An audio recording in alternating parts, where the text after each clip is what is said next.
दोस्तों, ज़रा सोचिए, अगर मैं आपसे कहूँ कि आपकी अपनी रसोई में रखे एक छोटे से डिब्बे में एक ऐसा जाना पहचाना बीज मौजूद हो सकता है, जिसकी पूरी पोषण संबंधी अहमियत को बहुत से लोग आज तक सही मायने में समझ ही नहीं पाए हैं, तो क्या होगा? यह कोई महंगी दवा नहीं है और न ही कोई आयातित सप्लीमेंट है, जिसे खरीदने के लिए आपको किसी खास दुकान पर जाना पड़े। यह है सफ़ेद तिल, यानी सफ़ेद तिल के छोटे छोटे बीज, जिनसे भारतीय परिवार लंबे समय से परिचित हैं। तिल के लड्डू, तिल की चिक्की और कई पारंपरिक व्यंजनों में इसका इस्तेमाल होता आया है। लेकिन 45, 50 या 60 वर्ष की उम्र के बाद शायद समय आ जाता है कि हम इस परिचित से बीज को एक अलग नज़रिए से देखें। क्या कभी सुबह उठने के बाद आपके दोनों घुटने इतने अकड़े हुए महसूस होते हैं कि शुरुआती कुछ कदम चलना मुश्किल हो जाता है? क्या लंबे समय तक बैठने के बाद उठते समय आपको कुर्सी का सहारा लेना पड़ता है? क्या सीढ़ियां चढ़ते समय आपके घुटनों से कट कट जैसी आवाज़ आती है? पैर जल्दी थक जाते हैं या पहले जैसा आत्मविश्वास महसूस नहीं होता? कुछ लोगों को कमर, कूल्हों या घुटनों में लगातार हल्का दर्द भी महसूस होता रहता है। धीरे धीरे वे चलने से बचने लगते हैं, बाहर निकलना कम कर देते हैं और उन रोज़मर्रा के कामों को भी सीमित करने लगते हैं, जिन्हें पहले बड़ी आसानी से कर लिया करते थे। बहुत से लोग सोचते हैं कि ये सभी बदलाव केवल बढ़ती उम्र का हिस्सा हैं और इन्हें स्वीकार करने के अलावा कोई रास्ता नहीं है। लेकिन उम्र ही एकमात्र ऐसी बात नहीं है जिस पर हमें ध्यान देना चाहिए। 50 वर्ष की उम्र के बाद शरीर को सही तरीके की शारीरिक गतिविधि, पर्याप्त आराम और ख़ास तौर पर ऐसे संतुलित आहार की अधिक ज़रूरत होती है जिससे कैल्शियम, मैग्नीशियम, प्रोटीन और हड्डियों तथा मांसपेशियों के लिए ज़रूरी कई सूक्ष्म पोषक तत्व मिल सकें। यही कारण है कि सफ़ेद तिल पर ध्यान देना उपयोगी हो सकता है। इन छोटे छोटे बीजों में calcium, magnesium, zinc, iron, copper, manganese, fibre, वनस्पति प्रोटीन और लाभकारी वसा पाए जाते हैं। बेशक कोई एक खाद्य पदार्थ दवाओं की जगह नहीं ले सकता और न ही जोड़ों तथा हड्डियों के दर्द के हर कारण को दूर कर सकता है। महत्वपूर्ण बात यह है कि पोषक तत्वों से भरपूर खाद्य पदार्थों को सही मात्रा में और नियमित रूप से अपने भोजन का हिस्सा बनाया जाए। इसीलिए आज के इस वीडियो में आयुर्वेदिक हेल्थ आफ्टर 60 आपके साथ यह समझेगा कि सफ़ेद तिल 50 वर्ष से अधिक उम्र के लोगों के आहार का एक उपयोगी हिस्सा क्यों बन सकता है, इसे किस तरह तैयार करें ताकि इसे खाना आसान हो, इसका सेवन कैसे किया जाए और किन लोगों को इसका इस्तेमाल करते समय सावधानी बरतनी चाहिए। खास बात यह है कि वीडियो के आगे के हिस्से में हम सफ़ेद तिल के इस्तेमाल का एक बहुत ही आसान तरीका भी बताएंगे, जिसे बुजुर्ग लोग अपने घर पर आसानी से अपना सकते हैं। इसलिए वीडियो को अंत तक ज़रूर देखिए ताकि कोई भी ज़रूरी सावधानी या जानकारी आपसे छूट न जाए। अगर आप 50 वर्ष की उम्र के बाद अपनी हड्डियों और जोड़ों की सेहत को लेकर जागरूक हैं, तो इस वीडियो को लाइक कीजिए और आयुर्वेदिक हेल्थ आफ्टर 60 को सब्सक्राइब ज़रूर कीजिए ताकि आने वाले वीडियो में भी आप हमारे साथ जुड़े रहें। 50 वर्ष की उम्र के बाद बहुत से लोगों को यह महसूस होने लगता है कि उनका शरीर पहले की तरह तेज़ी से रिकवर नहीं करता। एक दिन ज़्यादा चलने फिरने से पैरों की थकान लंबे समय तक बनी रह सकती है। ज़्यादा देर तक एक ही जगह बैठने से घुटनों में अकड़न बढ़ सकती है और कुर्सी से उठने या सीढ़ियां चढ़ने जैसे साधारण कामों में भी पहले से ज़्यादा ताकत लगने लगती है। इसका एक कारण यह भी है कि बढ़ती उम्र के साथ अगर हम शारीरिक रूप से कम सक्रिय रहें और हमारा खानपान पर्याप्त पोषण न दे, तो मांसपेशियों की ताकत और उनका द्रव्यमान धीरे धीरे कम हो सकता है। हड्डियों को स्वस्थ बनाए रखने के लिए भी कैल्शियम, विटामिन डी, प्रोटीन और कई दूसरे खनिजों की पर्याप्त मात्रा ज़रूरी होती है। जब पैरों की कमज़ोरी के साथ जोड़ों में दर्द या अकड़न भी होने लगे, तो बाजार जाना, सीढ़ियाँ चढ़ना उतरना, पार्क में टहलना या मंदिर तक पैदल जाना जैसे पहले बिल्कुल सामान्य लगने वाले काम भी चुनौती बन सकते हैं। इसीलिए 50 वर्ष की उम्र के बाद हड्डियों और मांसपेशियों की देखभाल तब शुरू नहीं करनी चाहिए जब चलना फिरना पहले ही मुश्किल हो चुका हो। लेकिन हर दर्द को बढ़ती उम्र की सामान्य समस्या समझ लेना भी सही नहीं है। अगर जोड़ों का दर्द लंबे समय तक बना रहता है, सूजन होती है, जोड़ गर्म या लाल दिखाई देता है, या चलने फिरने की क्षमता स्पष्ट रूप से कम हो रही है, तो केवल घर पर देखभाल करने के बजाय डॉक्टर से जांच करवाकर कारण जानना बेहतर है। अब सवाल यह है कि अगर हम अपनी रोजमर्रा की थाली से ही शुरुआत करना चाहें, तो भारत में ऐसा कौन सा पारंपरिक खाद्य पदार्थ है जो सरल, जाना पहचाना और आसानी से उपलब्ध भी है? ऐसा ही एक विकल्प है सफ़ेद तिल। यह कोई अनजान सुपरफूड नहीं है। कई पीढ़ियों से भारतीय परिवार तिल का इस्तेमाल तिल के लड्डू, तिल की चिक्की, चटनी और कई घरेलू व्यंजनों में करते आए हैं। इसकी खास बात यह है कि इतने छोटे छोटे बीजों में कई महत्वपूर्ण पोषक तत्व पाए जाते हैं। सफ़ेद तिल कैल्शियम प्रदान करता है, जो हड्डियों की संरचना के लिए ज़रूरी है। इसमें मैग्नीशियम भी होता है, जिसकी मांसपेशियों, नसों और हड्डियों के सामान्य कार्य में भूमिका होती है। इसके साथ ही तिल में जिंक, आयरन, कॉपर और मैंगनीज भी पाए जाते हैं। इसके अलावा यह असंतृप्त वसा, फाइबर और कुछ मात्रा में वनस्पति प्रोटीन भी प्रदान करता है। इसलिए सफ़ेद तिल की असली अहमियत इसे जोड़ों के दर्द की कोई दवा मानने में नहीं है। ज़्यादा महत्वपूर्ण बात यह है कि उचित मात्रा में इस्तेमाल किया गया यह परिचित बीज बुजुर्गों के रोज़मर्रा के आहार में कई अतिरिक्त पोषक तत्व जोड़ सकता है। और अब आगे हम समझेंगे कि सफ़ेद तिल में मौजूद ये पोषक तत्व 50 वर्ष की उम्र के बाद हड्डियों के लिए किस तरह महत्वपूर्ण हो सकते हैं। सफ़ेद तिल का पहला और 50 वर्ष से अधिक उम्र के लोगों के लिए सबसे महत्वपूर्ण लाभ है हड्डियों को ज़रूरी पोषण देने में मदद करना। हमारी हड्डियां कोई ऐसा ढांचा नहीं है जो एक बार बन जाने के बाद हमेशा वैसा ही रहता है। उनमें लगातार टूटने और दोबारा बनने की प्राकृतिक प्रक्रिया चलती रहती है। जैसे जैसे उम्र बढ़ती है, इस प्रक्रिया के लिए शरीर को पर्याप्त पोषण देना और भी महत्वपूर्ण हो जाता है। सफ़ेद तिल की खासियत यह है कि इसमें कैल्शियम पाया जाता है, जो हड्डियों की संरचना को बनाए रखने के लिए ज़रूरी खनिज है। लेकिन हड्डियों को केवल कैल्शियम की ही ज़रूरत नहीं होती। तिल में मैग्नीशियम, जिंक, वनस्पति प्रोटीन और कई दूसरे खनिज भी पाए जाते हैं। इसलिए केवल कैल्शियम की एक गोली के बारे में सोचने के बजाय हमें ऐसे संतुलित और विविध आहार पर ध्यान देना चाहिए जिससे शरीर को एक साथ कई ज़रूरी पोषक तत्व मिल सकें।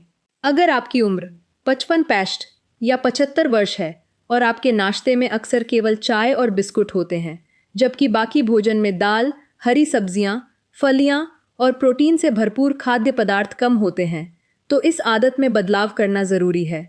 उचित मात्रा में सफ़ेद तिल को भोजन में शामिल करके हड्डियों के लिए अतिरिक्त पोषण प्राप्त किया जा सकता है। हालांकि भोजन से मिलने वाले कैल्शियम के साथ पर्याप्त विटामिन डी, उम्र और क्षमता के अनुसार शारीरिक गतिविधि तथा संतुलित आहार भी ज़रूरी है। सफ़ेद तिल का दूसरा लाभ है मांसपेशियों और पैरों के लिए अतिरिक्त पोषण प्रदान करना। 60 वर्ष की उम्र के बाद हमें केवल हड्डियों की ही नहीं बल्कि मांसपेशियों की ताकत की भी चिंता करनी चाहिए। जब भी आप कुर्सी से उठते हैं, सीढ़ियां चढ़ते हैं, बाजार जाते हैं या चलते समय अपना संतुलन बनाए रखते हैं, तब आपके पैरों की मांसपेशियां लगातार काम करती हैं। सफ़ेद तिल वनस्पति प्रोटीन, मैग्नीशियम और वसा प्रदान करता है, जिससे रोज़मर्रा के आहार में अतिरिक्त ऊर्जा और पोषक तत्व जुड़ सकते हैं।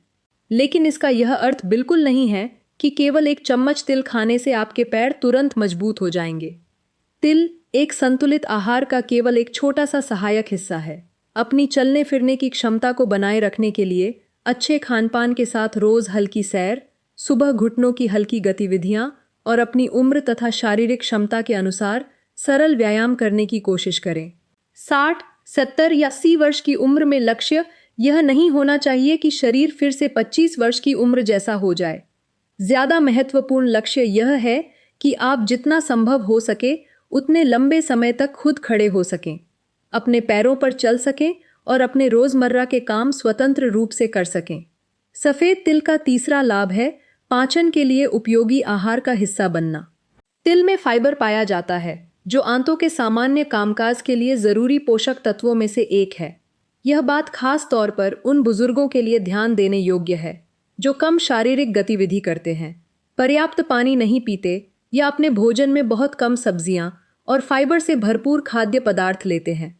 हालांकि तिल कोई डिटॉक्स करने वाला भोजन नहीं है और न ही यह पूरी आंतों को साफ करने का कोई उपाय है। पाचन तंत्र को स्वस्थ रखने के लिए पर्याप्त पानी पीना और हरी सब्जियां, फल, दालें, फलियां तथा साबुत अनाज जैसे विविध खाद्य पदार्थों को अपने आहार में शामिल करना भी जरूरी है। सफेद तिल का चौथा लाभ है आहार में लाभकारी वसा को शामिल करना। सफेद तिल में असंतृप्त वसा और लिग्नान जैसे प्राकृतिक वनस्पति यौगिक पाए जाते हैं। उचित मात्रा में सेवन करने पर तिल हृदय के स्वास्थ्य के अनुकूल संतुलित आहार का एक हिस्सा बन सकता है। लेकिन एक बात हमेशा याद रखें कि तिल कोलेस्ट्रॉल कम करने वाली दवा नहीं है। यह रक्त वाहिकाओं को साफ नहीं करता और न ही यह ब्लड प्रेशर या हृदय रोग की दवाओं की जगह ले सकता है। अगर आप इन समस्याओं का इलाज करवा रहे हैं तो अपने डॉक्टर द्वारा दी गई सलाह और दवाओं का पालन जारी रखें। इस तरह सफ़ेद तिल के 4 मुख्य बिंदुओं को बहुत आसानी से याद रखा जा सकता है। पहला, यह हड्डियों के लिए ज़रूरी पोषक तत्वों को आहार में जोड़ता है। दूसरा, यह मांसपेशियों और पैरों के लिए अतिरिक्त पोषण प्रदान करने में योगदान देता है। तीसरा, यह भोजन में फाइबर जोड़ता है। और चौथा, यह असंतृप्त वसा के साथ कई लाभकारी वनस्पति यौगिक प्रदान करता है। लेकिन सफ़ेद तिल कितना भी पौष्टिक क्यों ना हो, अगर इसका सेवन सही तरीके से न किया जाए तो इस छोटे से बीज का पूरा लाभ उठाना मुश्किल हो सकता है। इसलिए अगला हिस्सा बहुत महत्वपूर्ण है। सफ़ेद तिल को भूनकर खाना बेहतर है, पीसकर या भिगोकर। इसे किस समय खाना चाहिए और 50 वर्ष से अधिक उम्र के लोगों को इसका सेवन किस तरह करना चाहिए। और अब हम इस वीडियो के सबसे महत्वपूर्ण हिस्से पर आते हैं। सफ़ेद तिल का सेवन किस तरह किया जाए ताकि इसे खाना आसान हो और यह बुजुर्ग लोगों के लिए भी सुविधाजनक रहे। इसे इस्तेमाल करने का एक बहुत ही आसान तरीका है, तिल को हल्का भूनना। इसके लिए सफ़ेद तिल को एक सूखे पैन या कढ़ाई में डालें। इसमें तेल या घी डालने की ज़रूरत नहीं है। आंच धीमी रखें और तिल को कुछ मिनट तक लगातार चलाते रहें। जब तिल से हल्की खुशबू आने लगे तो गैस बंद कर दें। इसे बहुत देर तक न भूनें और न ही इसका रंग गहरा भूरा होने दें, क्योंकि तिल बहुत जल्दी जल सकता है। भूनने के बाद तिल को पूरी तरह ठंडा होने दें। अगर आपके दांत मजबूत हैं तो आप इसकी थोड़ी मात्रा लेकर अच्छी तरह चबा सकते हैं। इसे जल्दी जल्दी निगलने से बचें, क्योंकि तिल के बीज बहुत छोटे होते हैं। 60, 70 या 80 वर्ष की उम्र के ऐसे लोगों के लिए जिनके दांत कमज़ोर हैं या जिन्हें चबाने में परेशानी होती है, भुने हुए तिल को पीसकर पाउडर बना लेना अधिक सुविधाजनक हो सकता है। इस पाउडर को साफ, सूखे और अच्छी तरह बंद डिब्बे में रखा जा सकता है। इसे खाने का तरीका भी बिल्कुल मुश्किल नहीं है। आप तिल को दाल के ऊपर छिड़क सकते हैं, सब्जी में मिला सकते हैं, दही में डाल सकते हैं या थोड़ी मात्रा में ओट्स अथवा दलिया के साथ ले सकते हैं। इसे नाश्ते के साथ लेना भी एक आसान विकल्प है, जिसे रोज़मर्रा की आदत बनाना सरल हो सकता है। अगर आपको पारंपरिक भारतीय स्वाद पसंद है तो तिल को थोड़े से गुड़ के साथ भी खाया जा सकता है। हालांकि खासकर जिन लोगों को अपने ब्लड शुगर को नियंत्रित रखना पड़ता है, उन्हें केवल यह सोचकर ज़्यादा गुड़ या तिल से बनी मिठाइयाँ नहीं खानी चाहिए कि तिल पौष्टिक है। आपको खुद को इस बात के लिए मजबूर करने की भी ज़रूरत नहीं है कि तिल ठीक सुबह 8 बजे या 10 बजे ही खाना है। इससे ज़्यादा महत्वपूर्ण है कि इसकी उचित मात्रा ली जाए और इसे संतुलित आहार के एक छोटे से हिस्से के रूप में नियमित रूप से शामिल किया जाए। अगर आपने पहले बहुत कम तिल खाया है तो शुरुआत थोड़ी मात्रा से करें और देखें कि आपका शरीर इसे किस तरह पचाता है। तिल ऊर्जा से भरपूर होता है, इसलिए ज़्यादा मात्रा में खाना यह नहीं दर्शाता कि आपको ज़्यादा लाभ मिलेगा। एक और महत्वपूर्ण बात, जिन लोगों को तिल से एलर्जी है उन्हें इसका सेवन पूरी तरह से नहीं करना चाहिए। अगर आपको कोई पुरानी बीमारी है, आप किसी विशेष आहार का पालन कर रहे हैं या नियमित रूप से दवाएं लेते हैं, तो अपने भोजन में बड़ा बदलाव करने से पहले डॉक्टर या योग्य पोषण विशेषज्ञ से सलाह लेना बेहतर है। और अगर घुटनों में बहुत तेज दर्द हो, जोड़ में सूजन हो, वह गर्म या लाल दिखाई दे, चोट लगने के बाद दर्द शुरू हुआ हो या लंबे समय से बनी समस्या में सुधार न हो रहा हो, तो केवल तिल या किसी दूसरे खाद्य पदार्थ पर निर्भर न रहें। ऐसी स्थिति में दर्द का सही कारण पता लगाना और डॉक्टर से जांच करवाना सबसे महत्वपूर्ण है। अपने घुटनों का दर्द बढ़ने या पैरों की कमजोरी ज्यादा होने का इंतजार करने के बजाय आप आज से ही थोड़ी मात्रा में सफेद तिल को अपने रोजमर्रा के भोजन की आदत बनाने की कोशिश कर सकते हैं। छोटे और सरल बदलाव जिन्हें हम नियमित रूप से लंबे समय तक बनाए रख सकें, अक्सर उन बड़े बदलावों से ज्यादा मायने रखते हैं जिन्हें हम केवल कुछ दिनों तक ही अपना पाते हैं। अगर आप आयुर्वेदिक हेल्थ आफ्टर 60 देख रहे हैं तो कमेंट में अपनी उम्र ज़रूर बताइए और हमें यह भी बताइए कि इस समय आपको सबसे ज़्यादा परेशानी कहाँ महसूस होती है, घुटनों में, कमर में, कंधों में या पैरों में। अगर आपको यह वीडियो उपयोगी लगा हो तो इसे लाइक ज़रूर करें। इसे अपने माता पिता, भाई बहनों या परिवार के किसी ऐसे सदस्य के साथ शेयर करें जिसकी उम्र 60 वर्ष से अधिक है। साथ ही आयुर्वेदिक हेल्थ आफ्टर 60 को सब्सक्राइब करना न भूलें। फिर मिलेंगे अगले वीडियो में, जहां हम आपके साथ स्वास्थ्य की देखभाल से जुड़ी ऐसी ही सरल, आसानी से अपनाई जा सकने वाली और मध्यम तथा बढ़ती उम्र के लोगों के लिए उपयोगी जानकारियां साझा करेंगे।